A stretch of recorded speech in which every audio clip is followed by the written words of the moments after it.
E aí pessoal, tudo bem? Nossa aula de hoje vai ser sobre funções químicas, tá? Mais especificamente sobre as funções inorgânicas.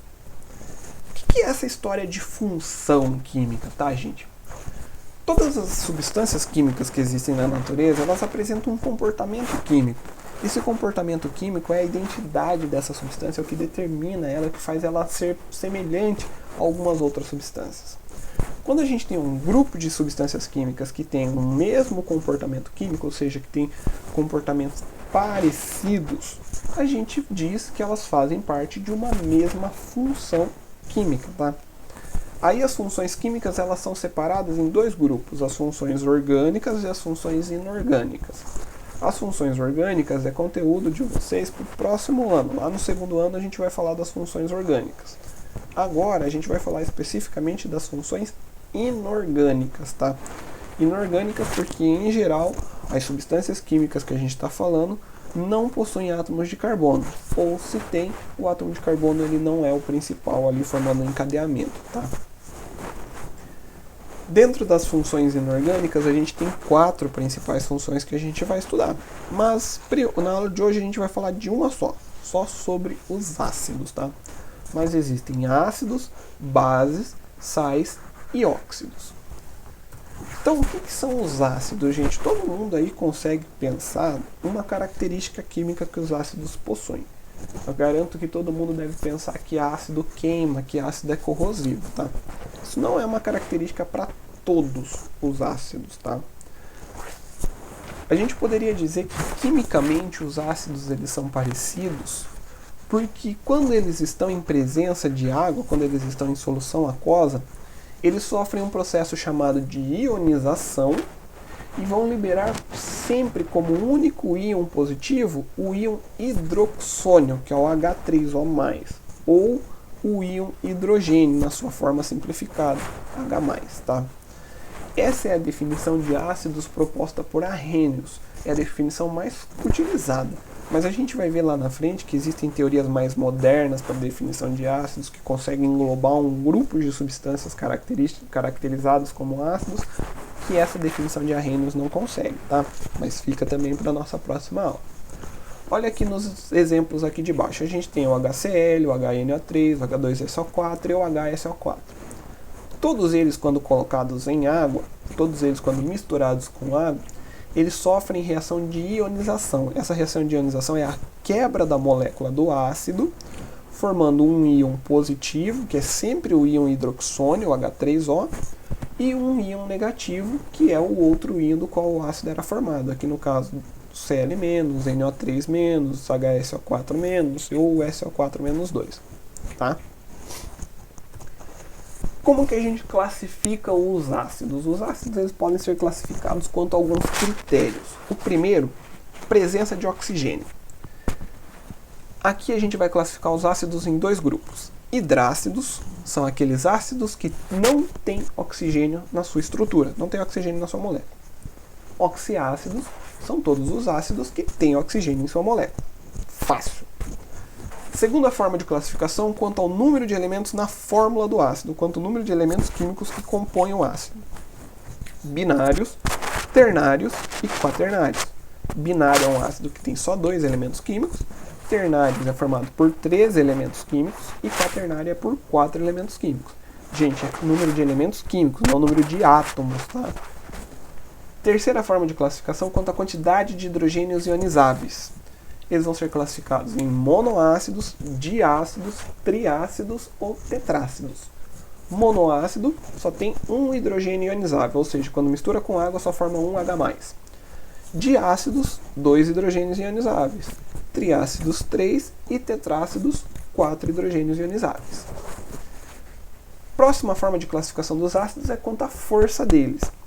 E aqui a gente vai separar os hidrácidos dos oxiácidos, tá, gente? Para os hidrácidos, aqueles que são hidrácidos fortes, ou seja, aqueles ácidos que têm um poder de um grau de ionização elevado, é o ácido clorídrico, o ácido iodídrico e o ácido bromídrico. O B ali devia estar maiúsculo, tá, gente? Meu corretor colocou ele minúsculo, mas ele devia estar maiúsculo. Ácidos moderados são aqueles que têm um grau de ionização menor do que 50%. No caso aqui é o ácido fluorídrico, que é o HF. E ácidos fracos, que são aqueles em que o grau de ionização é menor do que 5%, nós temos o ácido cianídrico aí como exemplo. Já para os oxiácidos, a força ela vai ser dada a partir da diferença do número de oxigênios e o número de hidrogênios ionizáveis que esse ácido apresenta. Se a gente pegar lá a quantidade de hidrogênios, a quantidade de oxigênios, menos quantidade de hidrogênios ionizáveis, e esse valor der 3, esse ácido ele é classificado como muito forte. Se ele der 2, o ácido é forte. Se ele der 1, o ácido é moderado. E se ele der 0, significa que esse ácido é fraco, tá? Próxima forma de classificação dos ácidos é quanto à sua temperatura de ebulição. Quanto à temperatura de ebulição, eles podem ser classificados em voláteis e não voláteis. Voláteis são ácidos com baixos pontos de ebulição e, portanto, eles se transformam em gases facilmente. Não voláteis são gases que têm altos pontos de ebulição e, por isso, é mais difícil eles se transformarem em gases. Quase todos os hidrácidos são voláteis. Os oxiácidos, em sua maioria, são não voláteis. Para finalizar, a gente vai falar sobre a nomenclatura dos ácidos, como determinar o nome dos ácidos.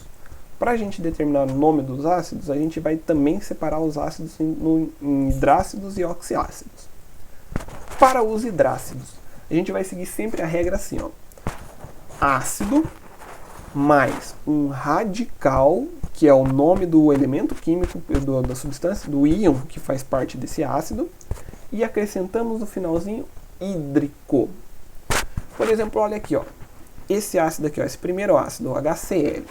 O elemento químico ligado nele é o Cl, ou no caso o íon chamado de cloreto, tá? Então, para eu determinar o nome desse ácido, vai ficar assim, ó, ácido. O nome do radical é dado aqui, ó, pelo nome do íon, que é o cloreto, então clor, a gente vai pôr aqui. E acrescentamos o sufixo hídrico, tira o eto do nome do íon e acrescenta o hídrico no final, fica ácido clorídrico. Aqui é o íon brometo, então o nome fica ácido bromídrico. Aqui é o íon iodeto, então ácido iodídrico. Aqui íon sulfeto, ácido sulfídrico. Aqui íon fluoreto, ácido fluorídrico. Tá? Agora, para os oxiácidos, a gente vai seguir a regrinha que está nessa tabelinha aqui. A gente precisa determinar o NOx do elemento químico central desse ácido. E a partir desse NOx a gente vai determinar o nome do ácido, tá? Usando prefixos e sufixos de acordo com o número que der o NOx do elemento químico central. O que é esse NOx, gente? NOx, ou número de oxidação, é a carga elétrica aparente que um determinado elemento químico assume dentro de uma molécula, tá? Como que a gente faz para determinar o NOx de um elemento químico? Vamos pegar como exemplo essa substância aqui, ó, o HClO3. Se você procurar lá na tabela periódica, o H ele tem um elétron, na sua última camada eletrônica. Então a carga eletrônica dele é mais um, porque ele pode, esse elétron quando ele for realizar uma ligação química com o cloro atrai esse elétron e ele tem uma tendência de ficar o elétron mais próximo do cloro. Por isso a carga elétrica dele vai dar mais um. O oxigênio, a carga elétrica aparente dele é menos 2, porque ele tem 6 elétrons na última camada eletrônica. Quando ele realiza uma ligação química com o cloro, ele tem uma tendência de puxar 2 elétrons do cloro e ficar com 2 elétrons a mais do que ele tinha. Então, por isso ele fica com carga elétrica menos 2. Tá? Então, aqui ó, eu tenho 3 hidrogênios, cada um com carga elétrica menos 2. A carga elétrica total dá menos 6 para todos os oxigênios. Eu tenho um hidrogênio com carga elétrica de mais 1. Então a carga elétrica total dos hidrogênios é mais 1. Uma molécula ela deve ser sempre neutra, ou seja, a soma das cargas dela tem que ser igual a 0. Se eu tenho menos 6 do oxigênio e mais 1 do hidrogênio, quanto que deve ser o NOx do cloro para que essa molécula ela seja neutra, para que ela tenha as suas cargas elétricas zeradas? Não é mais 5? Mais 1, mais 5, menos 6 não vai dar 0. Então, se ele é mais 5, ele se encaixa nessa parte aqui ó, da nossa tabela. NOx do elemento central é mais 5. Então, para eu determinar o nome do ácido, eu vou colocar ácido, o radical do nome desse ácido, e no finalzinho eu vou acrescentar ico. Então, vai ficar aqui, ó, como é cloro que tem aqui, vai ficar ácido clórico. Tá?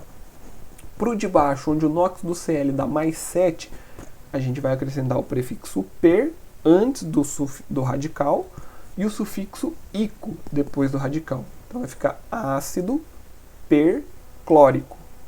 E nesse exemplo de baixo aqui, ó, onde o NOx do enxofre é 6, vai ficar ácido sulfúrico. Ah, por que sulfúrico se aqui o elemento químico é enxofre, tá, gente? Para enxofre e para fósforo, a gente não usa o nome da substância necessariamente, a gente usa o nome em latim. Enxofre em latim é sulfur, não é enxofre. E o fósforo, no caso ali, é fósfor, tá? Para ficar mais fácil aí para a gente poder identificar essa classificação dele.